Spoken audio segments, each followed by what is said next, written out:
Let's gaze indaba Z1KZNTV oyifundela wasamngeliso kaNgqulunga angikubingeleleke mbukeli. Nazi-ke indaba ehamba phambili namhlanje. I-ANC Isola EDA ngokuba neqhubu eyasemadungeni ihalelisele owe-ANC kanti Owasemdoni ufuna-ke ingqubekela phambili. Ayiphumelelanga imizamo ye-DA yokuketula imeya yomasipala umsunduzi umzimkhulu Tsebola njengoba-ke beyiphakamise ukuthi-ke akhishwe ngevoti ngenxa ungabethembi ubuholi bakhe. Lokhu-ke kwenzeka izolo emhlanganweni womkhandlu walomasipala eMgungundlovu. I-ANC kwisifundo Moses Mabhida izwakalise ukujabula yathi i-DA ineqhubu lokuthi-ke yahlula kukhetho lohulumeni basekhaya nonyaka. Okhulumela-ke lesi sifunda uNjabulo Mtolo utheke uTsebola nomkhandlu wakhe basebenze ngokuzikhandla ukuguqula-ke isimo sedolobha. Asiphumelelanga isiphakamiso seqembu le-DA sokuketula imeya yomasipala umsunduzi umzimkhulu Tsebola. I-ANC Moses Mabhida ithe ibivele ikulindele lokho. Akekho ngaboni even ngisho emaqembini aphikisayo ukuthi umeya lo khona odeploywe e-ANC uComrade umzimkhulu Tsebola uyancenga wenza kahle kakhulu ikakhulukazi ekushintsheni isimo sedolobha lethu nasekuguquleni nje impilo zabantu abakhelelona idolobha. So sasishilo kwasekuqaleni ukuthi lo mbono abanawo uza kufeyila and izolo bekade singekho surprised uma sobona ufeyila ngoba vele sasazi lo mbono awusupportwanga ngisho nanamaqembu aphikisayo ngoba bekade bebona ukuthi i-DA imosha isikhathi and i-DA idlala nje ngemizwa yabantu kanye nemali yabakhokhi bentela.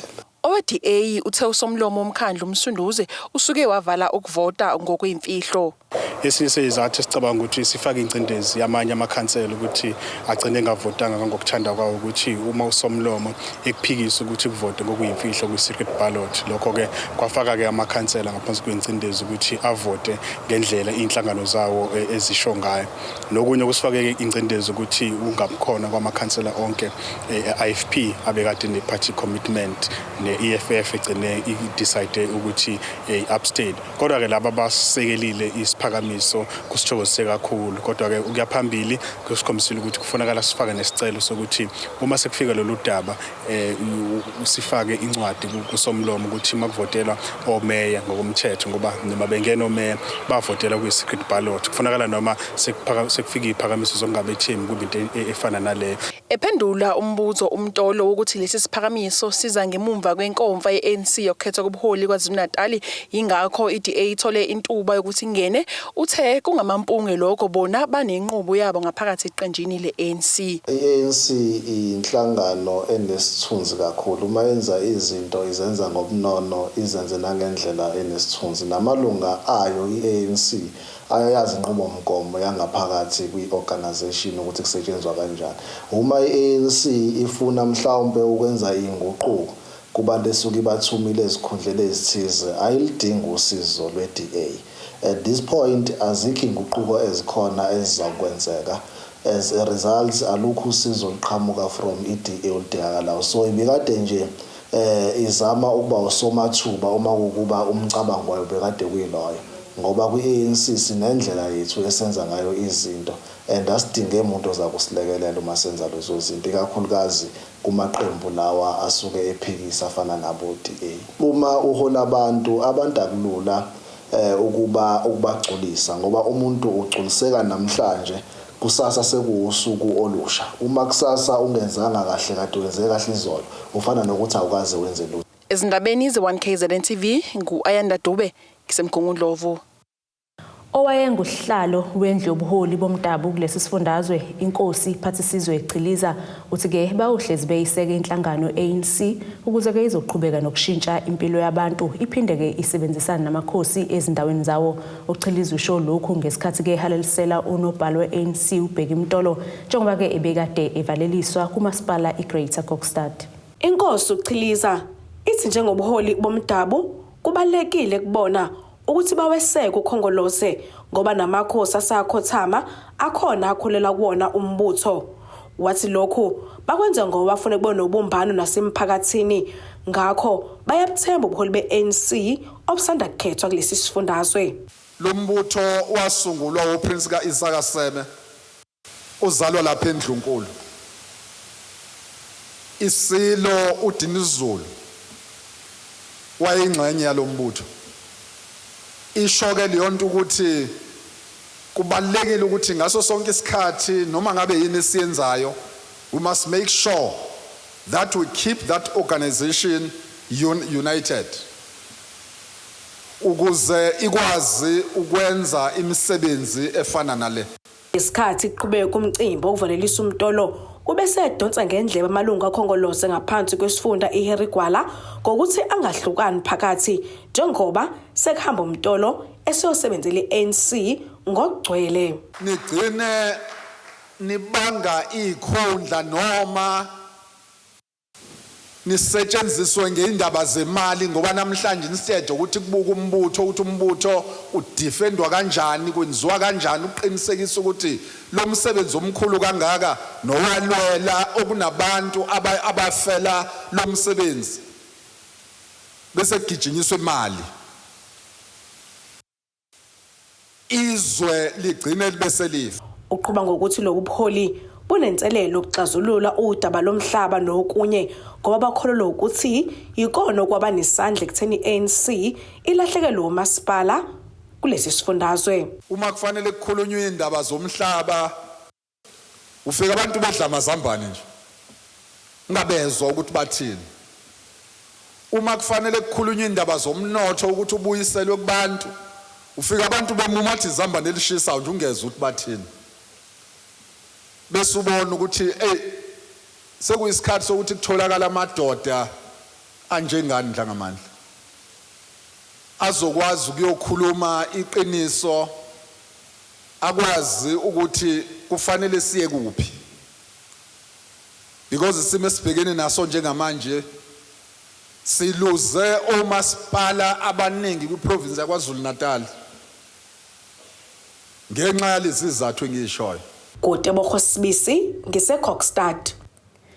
Ikomiti elibhekelele ingqalasizinda kumasipala uMdoni lihlaleke umklamo yemisebenzi eqhubekayo ukuqinisekisa ukuthi ke imali kahulumeni isebenziseka ngendlela osomlomo kulomasipala uMbalicele Luthuli uthi ke phakathi kwemklamo bayihlolile kubaloke nokwakhiwa kwebloho ebelilokhu ke liyinselelo kumphakathi wasengqolweni kuward 16 eMzinto njengoba ke uma belinethile izingane bizesikole besiphoqeleka kuhamba ibanga elide ukuze sifinyelele esikoleni kwazise ke kunezikole ezimbili kule ndawo futhi ke leli bloho lihlanganisa ke umgwaqo ohamba izimoto ezibheke eThekwini. Usomlomo kumasipala waseMdoni uthi ngemuva kokuthi umphakathi wasengqolweni kuward 16 eMzinto ogunyathwe eningizimu nesifundazwe kwaZulu Natal uthwale kanzima izingane ziphoqeleka ukuhamba ibanga elide uma ziye esikoleni ngoba ibloho lisuke ligcwele kakhulu uma kunethile. Bathatha isinqumo sokuthi bazohlola ukwakhiwa kwaleli bhuloho elizokwenza lula impilo yalomphakathi ukuthi kuhamba kanjani. Umsebenzi uyenziwa yini? Le mali esuku uhulumeni eyikhiphile yenza lokho okufanele ngabenza kona yini ngempela. Sizovuselela ibridge elimuke ngezikhukhula zika 2018 kahle kahle. Kwakhona ibridge lalikade likhona la. Abantu bala kule ndawo babekhala ngalo le bridge lalikade lithathwe izikhukhula. Okuyinto ebeyiphazamisa kakhulu ke ngoba nje bakhona izikole la ezintathu ifukhumbula kahle nama crash akhona la kwenza ukuthi mangabe kunethile nezimoto njengoba lo mgaqo lo uyi-access usuka la ukuhlanganisana lo mgaqo eThekwini wenza ukuthi ingahambeki nabantu nomphakathi uphazamiseka nezingane zesikole ukusuka kwengane nje la ekulomuzi okuqala ukuze uyofika esikoleni makunethile fanele iyo dryer iqale le ezansi yoxhuma etiyeleni yoqhamuka ngasehholo le phezulu eMahlonga Community Hall kuyima iyofika esikoleni ekubeni kodwa isikole sila eduzane ngenxa yokuthi kade kungahambeki. Usomlomo uthi phakathi kwezingqinamba bahlangabezane nazo ngokwakhiwa kaleli bhuloho kubalwa izikhukhula ebeziloku sihlasela isifundazwe saKwaZulu Natal waqinisekisa ukuthi lizophela maduze. Kunye nje into ephazamisile kuphazamise imvula lezi bridge lifike ngabe liqale ngoApril kwaphazamisa ama floods la waqalile ngoApril kunama delays akhona bekufanele ngabe ibridge liphela end of October kodwa ibridge selizophela the first week of December njengamanje wona ama delays lawo esibe nawo okuphazamisa kuyimvula. Ilunga lomphakathi uthi bathwala kanzima uma linethile ngoba bakwazi ukusebenzisa leli bhuloho ikakhulukazi izingane zesikole ezifunda ngaphesheya kwalo.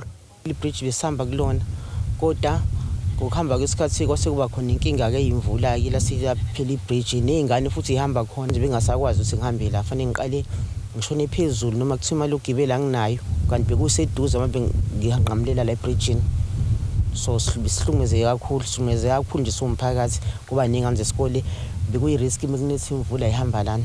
Phakathi kwamanye ama-projects lo masipala wahlolile ukwakhiwa kwehholo lomphakathi kuWard 18 kanye nokwakhiwa komgaqo kuWard 17. Ezindabeni ze-1KZNTV kubikuza Mando Sicele ngisemzinto. Njengoba ke namuhla kuusuku lokubungaza ukutshalwa kwezihlahla, uMasipala uMhlathuze uvakashele isikole sababanga phezulu umcabango high ukuyoqoqozela intsha ngokongiwa kwemvelo nokutshalwa kwezihlahla. Osomlomo walomasipala uTobias Gumede uthi ke kumele abantu bagweme ukucekela phansi izihlahla ngoba lokho ke kungaba nomthelela omubi. Njalo mhla lolunye kuMandulo kuyaye kubungazwa usuku lokutshalwa kwezihlahla phecelezi Upper Day ngenhloso yokuqoqozela umphakathi uba utshala izihlahla uphinde ungasicekeli phansi. Lokhu kutshalwa kwezihlahla kunomthelelo omuhle kwezemvelo. Kanjalo noMasipala uMhlathuze ubungazelo lusuku ngokuqoqozela intsha ukuba ingacekeli phansi imvelo esikoleni umcabango.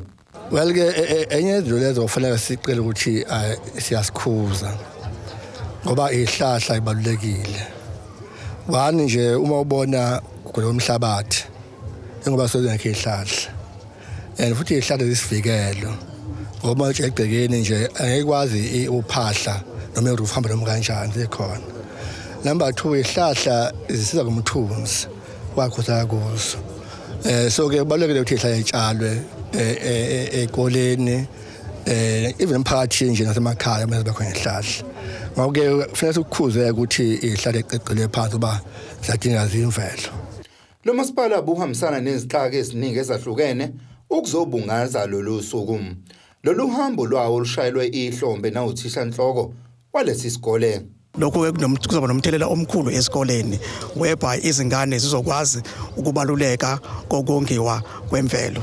So ke going forward ingane zethu amongst other things esibafundisa zona esikoleni ukongiwa kwezihlahla lokho futhi okusiza ekuthenini kuvikela lezingozi esibiza ukuthi i-climate change. Izihlahla ziwusizo olukhulu emphakathini yingakho kuqoqozelwa umphakathi ukuba ungenani awube nesihlahla esisodwa sesithelo egcekeni. Ezindabeni ze-1KZNTV kubikuthi abantu maphumulo eMadlankala. Asike sithi hulukuqu etolo sizobuya siqhubeke nazo indaba zethu.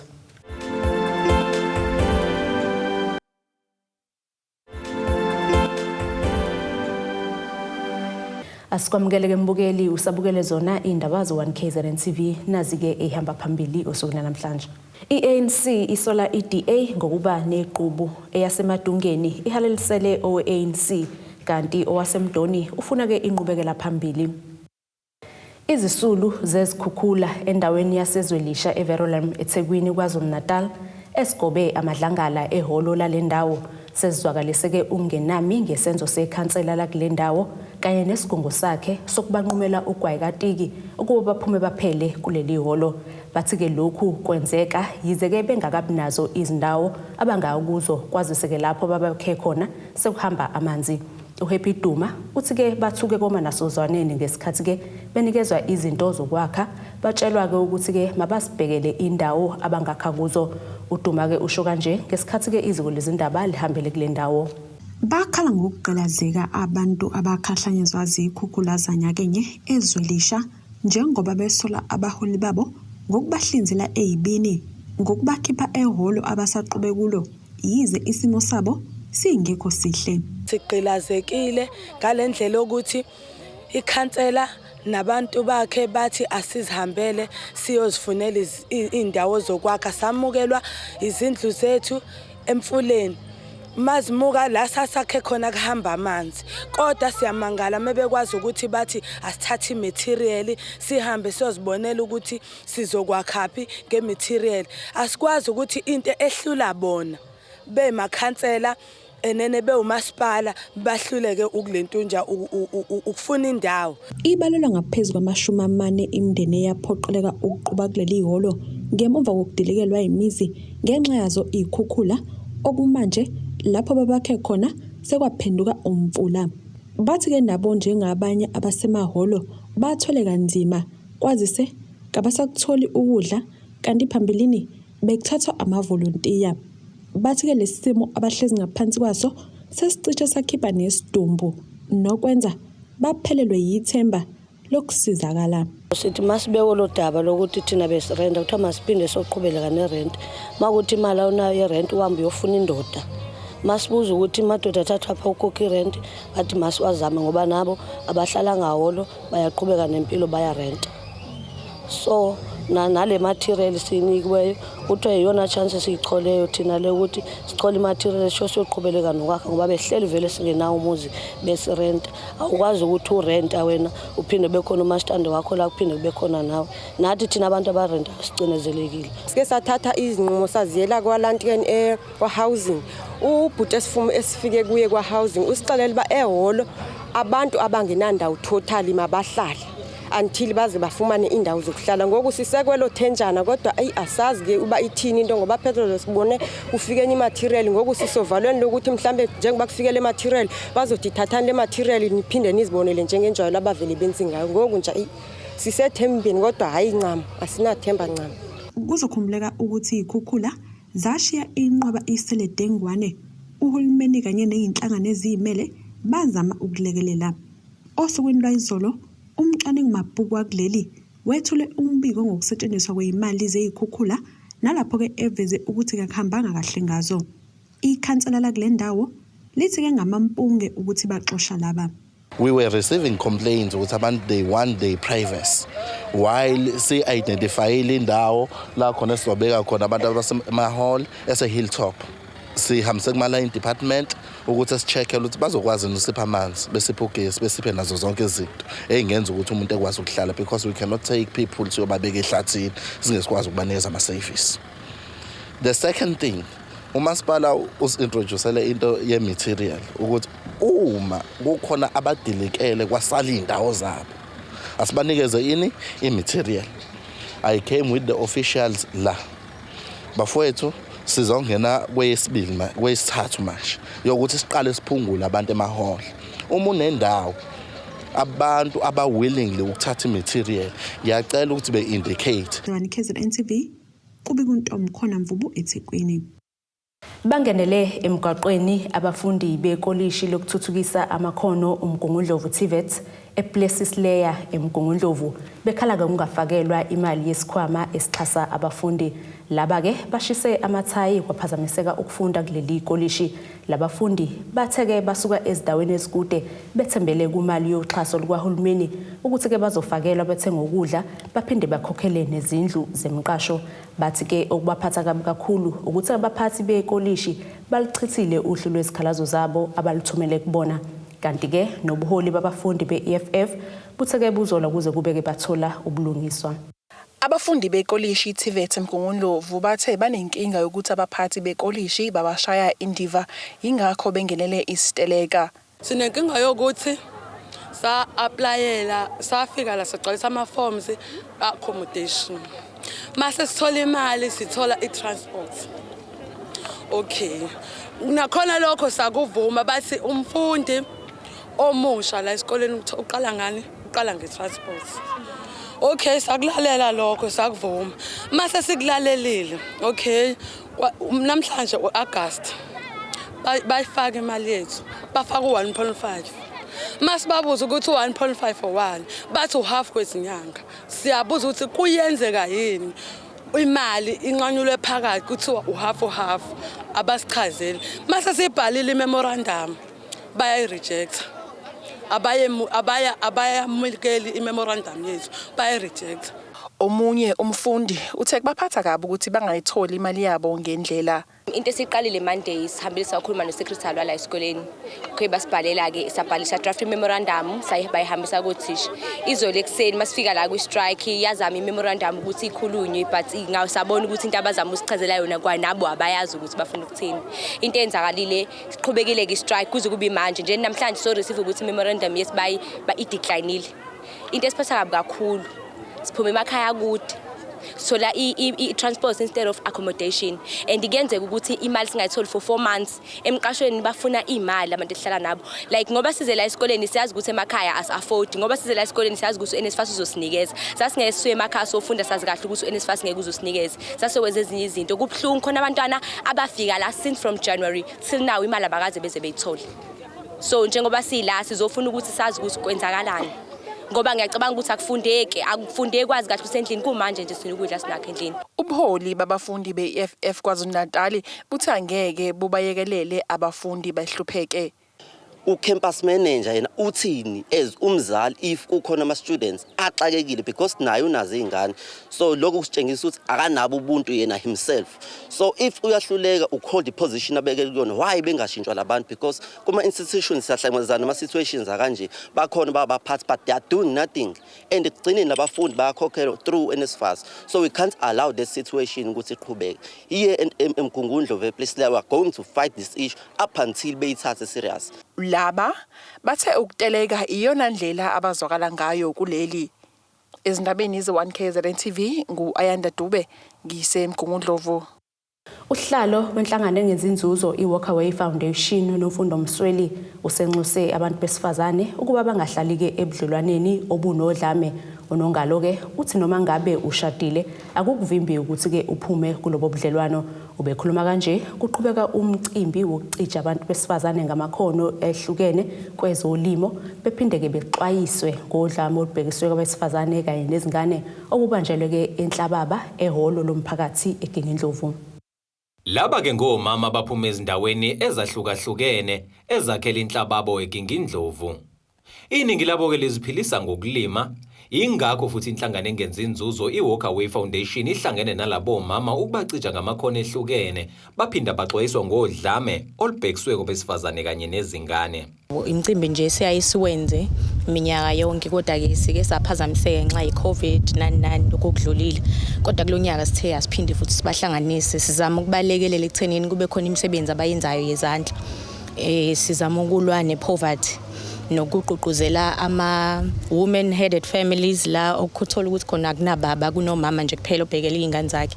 Sibaqhuquzela ekuthenini kube khona abakwenzayo abazokwazi ukubeka ukudla etafuleni.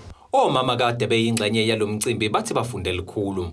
Ngitshalile engadini ikabishi, spinach, beetroot, carrot, konke lokho engikutshalile.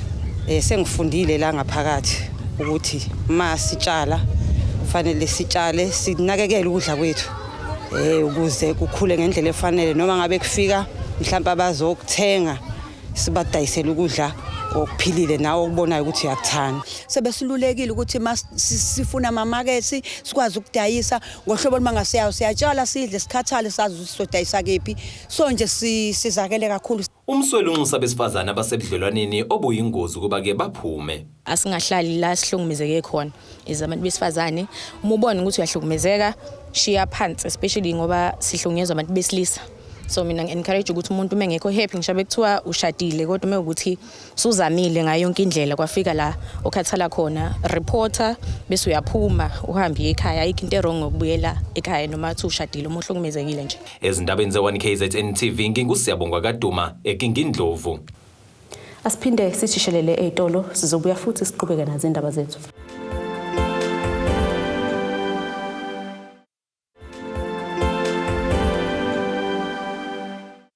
Asiphinde sikwamukele umbukeli usabukele zona indaba ze-1KZNTV nazi-ke ebesithe yizona eyihamba phambili. I-ANC Isola EDA ngokuba neqhubu eyasemadungeni ihalelisele owe-ANC kanti Owasemdoni ufuna-ke ingqubekela phambili. Ake sibheke-ke engosini yezomnotho.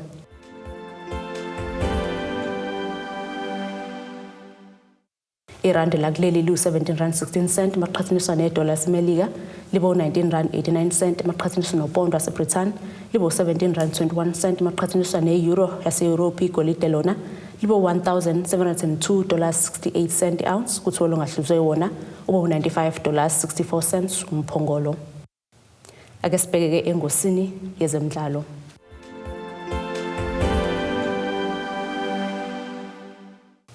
Umengameli wenhlangano engamele ezemidlalo ISAFA kwisifunda iTheku uMazi Mkhize uthi-ke sebeqalise izinhlelo zokuthuthukisa ezemidlalo ezikoleni kulandela ukuthi-ke bese kunesikhathi eside kuphazamisekile ukusebenza kwalenhlangano eThekwini ngenxa-ke yezingxabano zangaphakathi.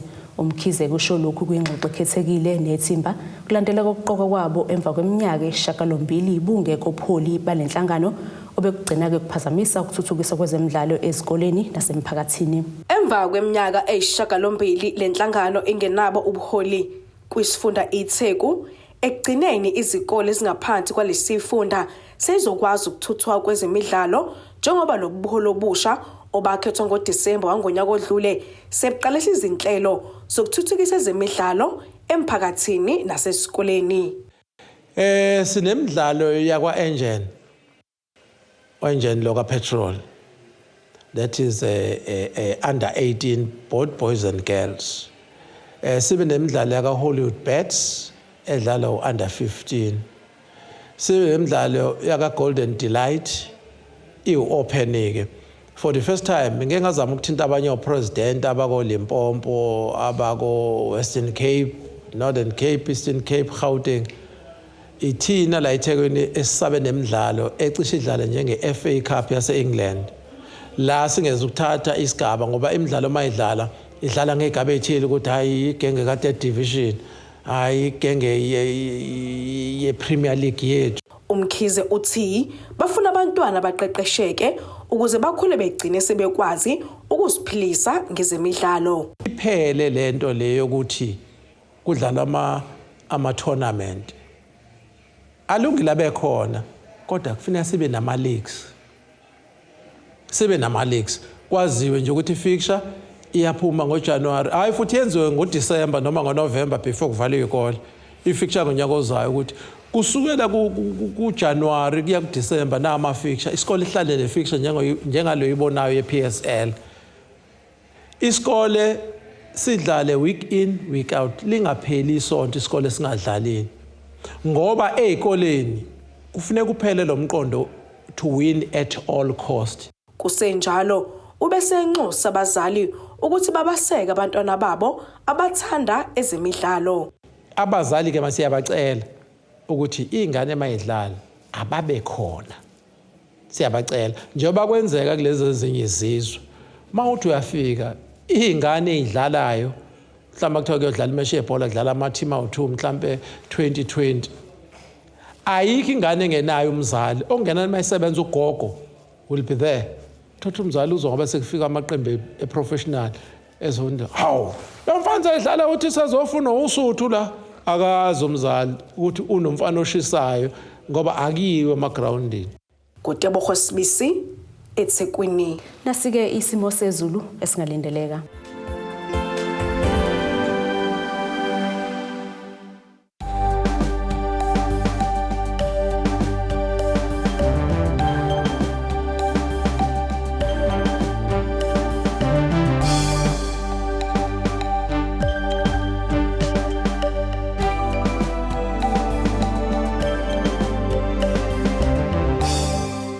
Bukeli-ke ziyaguqa bese kuphathele zona usuku namhlanje. Mina nawe asihlangane futhi ngesikhathi esilandelayo. Nisale kahle emakhaya.